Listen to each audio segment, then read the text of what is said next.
ತಾಯಿ ಇಲ್ಲದ ತವರು ಮನೆ ನನ್ನದು. ತುಂಬ ದಿನದ ನಂತರ ಅಣ್ಣನ ಬಲವಂತಕ್ಕಾಗಿ ನಾನು ನನ್ನ ತವರು ಮನೆಗೆ ಹೋಗಲು ರೆಡಿಯಾಗುತ್ತಿದ್ದೆ. ಜೊತೆಗೆ ನನ್ನ ಮಕ್ಕಳನ್ನು ಕೂಡ ಕರೆದುಕೊಂಡು ಹೋಗಲು ರೆಡಿಯಾಗುತ್ತಿದ್ದೆ. ನನ್ನ ಗಂಡನಿಗೆ 1-2 ಬಾರಿ ಫೋನ್ ಮಾಡೋದನ್ನು ಮರಿಬೇಡಿ ಎಂದು ಹೇಳುತ್ತಿದ್ದೆ. ನಾನು ಅಲ್ಲಿಗೆ ಹೋದ ಮೇಲೆ ಯಾವಾಗ ಬರುತ್ತಿದ್ದೀಯಾ ಅಂತ ಫೋನ್ ಮಾಡಿ ಕೇಳುವುದನ್ನು ಮಾತ್ರ ಮರೆಯಬೇಡಿ ಎಂದಾಗ ನನ್ನ ಗಂಡ, ಯಾಕೆ ಈ ರೀತಿ ಎಲ್ಲ ಮಾತಾಡ್ತಾ ಇದ್ದೀಯಾ? ಎಷ್ಟು ಪ್ರೀತಿಯಿಂದ ನಿನ್ನ ಅಣ್ಣ ನಿನ್ನ ಬರಮಾಡಿಕೊಳ್ಳುತ್ತಿದ್ದಾನೆ. ಇಷ್ಟು ದಿನ ಆದ ಮೇಲೆ ಹೋಗುತ್ತಿದ್ದೀಯ, ಸ್ವಲ್ಪ ದಿನ ಆರಾಮಾಗಿ ಇದ್ದು ಬಾ. ಬೇಗ ಹೋಗಿ ರೆಡಿಯಾಗು, ಬಸ್ಸಿಗೆ ಲೇಟ್ ಆಗ್ತಾ ಇದೆ. ದೂರ ಹೋಗುವುದರಿಂದ ಮಕ್ಕಳನ್ನ ಹುಷಾರಾಗಿ ನೋಡ್ಕೊ. ನೀನು ನಿನ್ನ ರಾಜೇಶಂಗೆ ಫೋನ್ ಮಾಡು, ಹೇಳ್ತೀನಿ. ಬಸ್ ಸ್ಟ್ಯಾಂಡ್ಗೆ ಬಂದು ನಿನ್ನನ್ನು ಕರೆದುಕೊಂಡು ಹೋಗು ಅಂತ.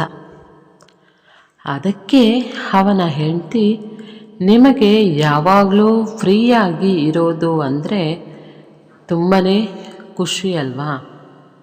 ಗೊತ್ತಿರೋದು ಬೇಡ, ನಾನೇ ಹೋಗ್ತೀನಿ. ಆಟೋ ಬುಕ್ ಮಾಡಿಕೊಂಡು ಅವನು ಬರೋದು ಬೇಡ ಎಂದು ಹೇಳುತ್ತಾಳೆ. ಸರಿ, ಟೈಮ್ ಆಯಿತು.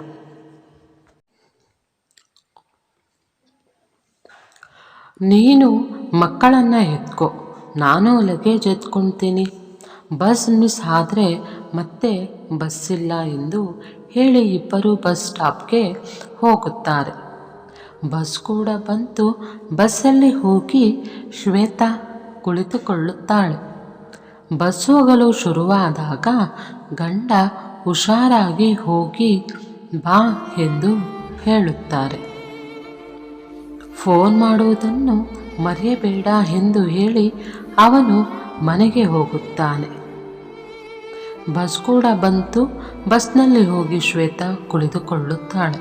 ಬಸ್ ಹೋಗಲು ಶುರುವಾದಾಗ ಗಂಡ ಹುಷಾರಾಗಿ ಹೋಗು, ಹೋದ್ಮೇಲೆ ಫೋನ್ ಮಾಡುವುದನ್ನು ಮರಿಬೇಡ ಎಂದು ಹೇಳಿ ಅವನು ಮನೆಗೆ ಹೋಗುತ್ತಾನೆ. ಈತ ಶ್ವೇತಾ ಮನಸ್ಸಿನಲ್ಲಿ ಎಷ್ಟೋ ಪ್ರಶ್ನೆಗಳು ಕಾಡುತ್ತಿರುತ್ತದೆ. ಶ್ವೇತಾ ಮನೆ ದೂರ ಇರುವುದರಿಂದ ದಿನಪೂರ್ತಿ ಹೋಗಬೇಕಾಗಿತ್ತು. ಶ್ವೇತಾ ರಾತ್ರಿ ಹೋಗುತ್ತಿರುವ ಕಾರಣ ಅರ್ಧ ದಾರಿಯಲ್ಲಿ ಮಕ್ಕಳು ಮಲಗಿಬಿಟ್ಟರು. ಇವಳಿಗೂ ಕೂಡ ನಿದ್ದೆ ಬರುತ್ತಿತ್ತು. ಸ್ವಲ್ಪ ಹೊತ್ತು ಮಲಗೋಣ, ಅಷ್ಟರಲ್ಲಿ ನಮ್ಮ ಊರು ಕೂಡ ಬರುತ್ತದೆ ಎಂದು ಯೋಚಿಸಿ ಮಲಗುತ್ತಾಳೆ. ಅಷ್ಟರಲ್ಲಿ ಇಷ್ಟೊತ್ತಾದರೂ ನಮ್ಮ ಅಣ್ಣ ಫೋನೇ ಮಾಡಿಲ್ಲ.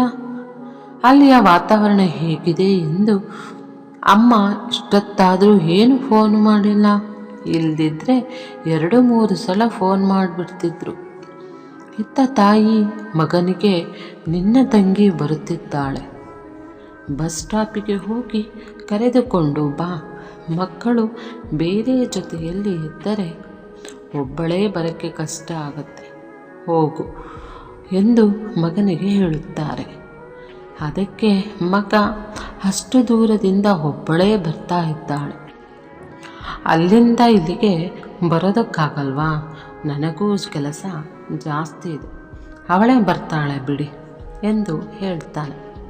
ಅದಕ್ಕೆ ತಾಯಿ, ಅವಳು ನಿನ್ನ ತಂಗಿ ಕಣೋ, ನೀನು ಕರೆದುಕೊಂಡು ಬರೋದಕ್ಕೆ ಹೋದರೆ ತುಂಬ ಖುಷಿ ಪಡ್ತಾಳೆ, ಹೋಗು. ಶ್ವೇತಾಳ ತಾಯಿ ಮಗಳಿಗೆ ಹೀಗೆ ಹೇಳುತ್ತಾರೆ.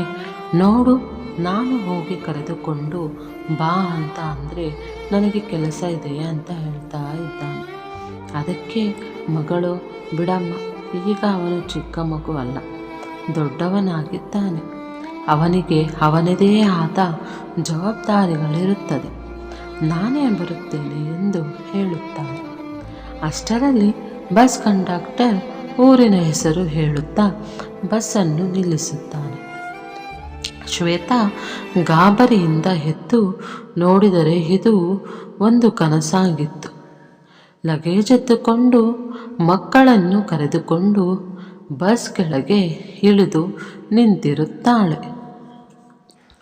ಅಷ್ಟರಲ್ಲಿ ಅವಳ ಅಣ್ಣ ಅಲ್ಲಿಗೆ ಬಂದು ತನ್ನ ಮನೆಗೆ ಕರೆದುಕೊಂಡು ಹೋಗುತ್ತಾನೆ.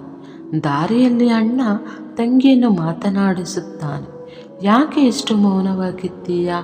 ಅಮ್ಮ ಇಲ್ಲದೆ ಹೋದರೆ ಏನಾಯಿತು?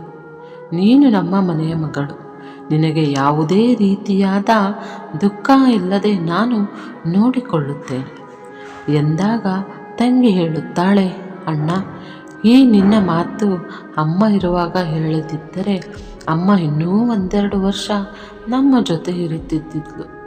ಆದರೆ ನೀನು ಹಾಗಿರಲಿಲ್ಲ.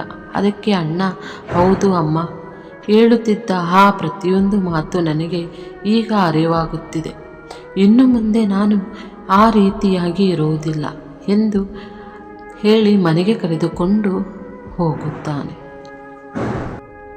ಶ್ವೇತಾಳಿಗೆ ತಾನು ಹುಟ್ಟಿ ಬೆಳೆದ ಮನೆಯನ್ನು ನೋಡಿ ಕಣ್ಣಲ್ಲಿ ನೀರು ಬರುತ್ತದೆ. ಅಮ್ಮ ಇದ್ದಿದ್ದರೆ ನನ್ನನ್ನು ಅಪ್ಪಿಕೊಂಡು ಎಷ್ಟು ಖುಷಿ ಪಡುತ್ತಿದ್ದಳು ಎಂದು ದುಃಖದಿಂದ ಮನಸ್ಸಿನಲ್ಲಿ ಹೇಳಿಕೊಳ್ಳುತ್ತಾಳೆ. ಅಷ್ಟರಲ್ಲಿ ಅತ್ತಿಗೆ ಬಂದು ಇಷ್ಟು ದಿನ ಆದ ಮೇಲೆ ನೆನಪಾಯಿತಲ್ಲ, ಒಳಗಡೆ ಬನ್ನಿ ಎಂದು ಕರೆಯುತ್ತಾಳೆ. ಸ್ವಲ್ಪ ಹೊತ್ತು ಇಬ್ಬರು ಮಾತುಕತೆ ನಡೆಸುತ್ತಾರೆ. ಅಲ್ಲಿಗೆ ಇಷ್ಟವಾದ ಅಡುಗೆಯನ್ನು ಮಾಡಿರುತ್ತಾರೆ. ಮಾತಲ್ಲೇ 8 ದಿನ ಮುಗಿದು ಹೋಗುತ್ತದೆ. ಇನ್ನೇನು ಹೋಗುವ ಸಮಯವಾಯಿತು.